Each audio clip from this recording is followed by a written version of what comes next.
to the Fantasy News Show from the Bottled Imp. My name is Ken Boyter and we are exploring the realms of fantasy. In today's show, Cthulhu arises once more, the big friendly giant is spotted at last, and Ursula K Le Guin is set for a documentary. So let's kick off with the board game news. Z-Man Games have announced that Pandemic is set to get a Cthulhu theming. For those of you that don't know, Pandemic is a game where you cooperatively are trying to prevent diseases outbreaking all over the world. Now, with all the Cthulhu games that I've played before, that's kind of what you have to do. Cthulhu, for those of you that don't know, it's all about monsters popping up and you're actually trying to seal them away or fight them and destroy them. So to mix that with Pandemic, the mechanics of Pandemic, which are excellent, it does seem the perfect fit. Games designers Chuck D. Yeager and Matt Leacock are on board, so you can, pretty much guarantee that it's going to be a good game, I think. Hopefully it will be.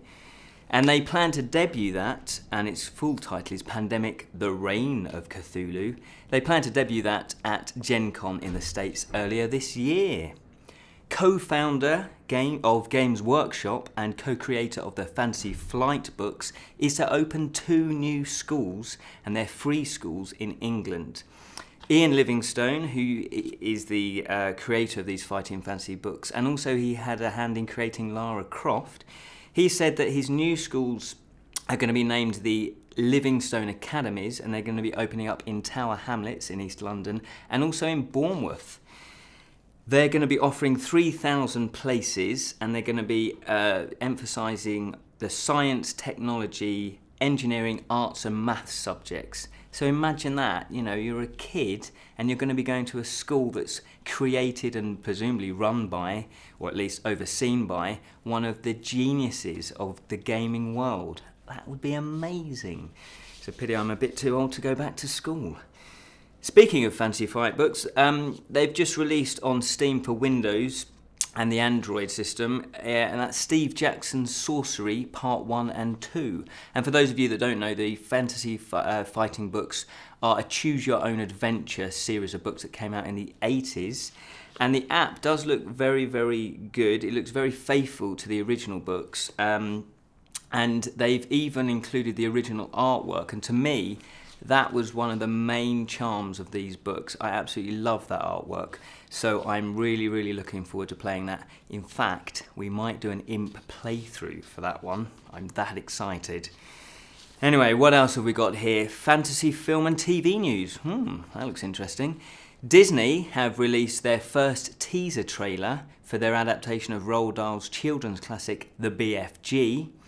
And it's directed by Magic Man himself, Steven Spielberg, and has the wonderful Mark Rylance doing the voice of the big friendly giant. Unlike its predecessor, which was an animated cartoon, basically, in the 80s, this film is going to be CGI, obviously, and it's going to be live action. So I guess it's going to have more of a real feel to it, if you know what I mean.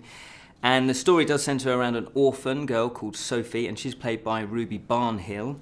And the story is basically, the opening story is that she finds this giant that's been terrorising the neighbourhood, and she kind of witnesses it. She sees this giant late one night. I don't want to say too much more. Check out the trailer. It does look really good, actually.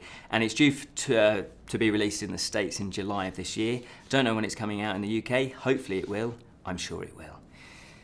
The website of the dearly missed Terry Pratchett has announced that a memorial will be held for the author later on this year. Several of his novels and work has been adapted for the big and small screen. So if you visit terrypratchettbooks.com, you'll be able to see the little trailer. Unfortunately, there isn't too much more information about it, apart from it's going to be taking place on the 14th of April of this year. Obviously, if we find out any more news, we will let you know. And what else? Next up is, this is a good one. The vampire mockumentary What We Did in the Shadows is to get a sequel. Oh, yes. Now, we did do a little review of What We Do in the Shadows, so check that out on our YouTube channel. And speaking to website Crave, co-director Taika Waititi, hopefully that's how you pronounce his name, he spoke to them and he said that they've already come up with a title and it's called We're Wolves. We are wolves. We're wolves. Yeah? Yeah, I like it too.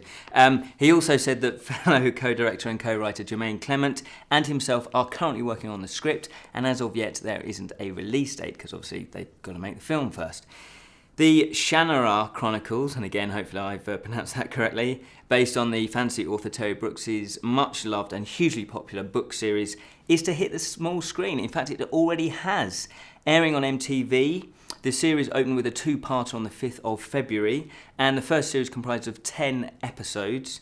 And I suspect it's their answer to HBO's Game of Thrones, which is absolutely fantastic. So, you know, if you've got something that's hugely popular, a lot of other people then do the same sort of thing. Hopefully it's really good. I have never seen an MTV drama. I didn't even know they did drama. So that'd be interesting to find out if it is any good or not. For those of you in the UK, Channel 5 have actually bought the rights, and as of yet, they haven't announced when they're going to be airing it. So stay tuned for that one. Fancy Kickstarter news next. Let's have a look. Parhelia Games, and again, hopefully I've pronounced that correctly, have just launched their Kickstarter campaign, and it's for a role-playing game called Atlantis Age of Ruin. And again, if you want the proper, correct pronunciation, go check out their website and their little video explaining all about the game. It's actually a dystopian fantasy role-playing game set in a world where the land has been ravaged by magic. That sounds interesting. Richard Stern, the founder of Parhelia Games, has worked on previous games such as Armello, Scooby-Doo, Monster Jam and Flight Control. So he's got a bit of a pedigree there. They're based in Melbourne, Australia, and they've completed a fair chunk of the project, and they're just looking for extra funds to finish off the project, and they want to be hiring extra writers and artists and graphic designers, that kind of thing. The artwork does look really, really good on this. Obviously, I've not played it, so I can't vouch for the actual role-playing game itself, but you might want to check that out. And it runs until the 8th of March. And if that's not enough RPG for you, Insight Fantasy have announced that they're going to do a Kickstarter campaign for their very own RPG. Dungeon Master and creator of Insight Fantasy, Evan Van Rossland of Norway, has said that he's created something slightly different to your traditional role-playing game. What he says here, and I'm going to read this, I'm going to quote him verbatim. It says here, "What the Dungeon Master knows is not always the truth, and that you can change the story as you play and complete quests in a way that no one could have predicted." So that's quite an intriguing way of looking at an RPG, because normally the Dungeon Master, what they say goes. It's the truth, it's the law. They're the ones that are guiding the adventurers through the quest. And so to have it where the Dungeon Master is actually maybe is misleading you or giving you false information, yeah, I think that could be quite a new kind of role-playing game. You can check that out, and it actually finishes on the 4th of March, so you've still got time to fund it if you wish so. And lastly, on the Kickstarter news, we have Ursula K Le Guin is the subject of a documentary, and that's by filmmaker Arwin Curry. And the documentary is titled Worlds of Ursula K Le Guin, and they're going to be exploring the quite remarkable life and the writing of this, quite key and major fantasy and sci-fi author. And Le Guin is best known for her Earthsea series of books. And the filmmakers have already got funding secured. I think it's a government grant of some sort for filmmakers. But in order to release that money to them, they need to raise money themselves. So they've turned to Kickstarter. And so hopefully, I think they've already reached their target, but there might be a few more stretch goals that they've added, so you can still fund it. It's still running. It finishes on the 5th of March. Now, I've not really read too much of Le Guin's work. I know, I should have done. And I've started the Earthsea series, and from what I'm reading so far, it is very, very good. So I am personally very excited about this project. And what else have we got here? Oh, the Bottled Imp news. Yes, it's all change at UK Games Expo. Now, last week we did actually mention that we had a stand. We're very excited and very proud to have a stand at UK Games. But unfortunately, our stand number has changed, so we misinformed you. What's happened is that the exhibition has grown since last week. They've got more stands that are going to be there, so they've had to rejiggle the numbers. And our one now is M23. And I guess you can remember that by Mordor 23 Orcs. Or the M23, I guess, if you're familiar with the motorway system. It's not quite as interesting, but probably more memorable. Obviously, if it does change again, we will let you know. What else? Oh, yes. We have more Bottled Imp reviews on the Dice Tower YouTube, if I can say it, the Dice Tower channel. Now, the board game fanatics over on the Dice Tower, they have very kindly agreed to put more of our board game reviews. Now, they don't just review, have fantasy board games. They've got all types of board games over there. So if you haven't checked them out, I do recommend it. Our latest one that we put up there is Dark Tales, which is a fantasy card playing game.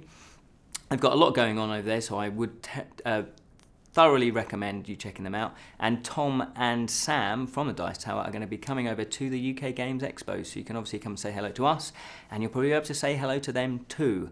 And we've got some very, very special news, and it is actually Julian's birthday today. So happy birthday. On Wednesday. On Wednesday. Well, it is Wednesday today. He gets confused in his old age. Oh, yes, I thought we was So happy birthday, Julian. There he is in the corner laughing. He didn't know I was going to say that. So happy birthday. You're about 70 odd now, aren't you? 70, yeah. So yes, so I have got him a present. It's just not arrived in the post.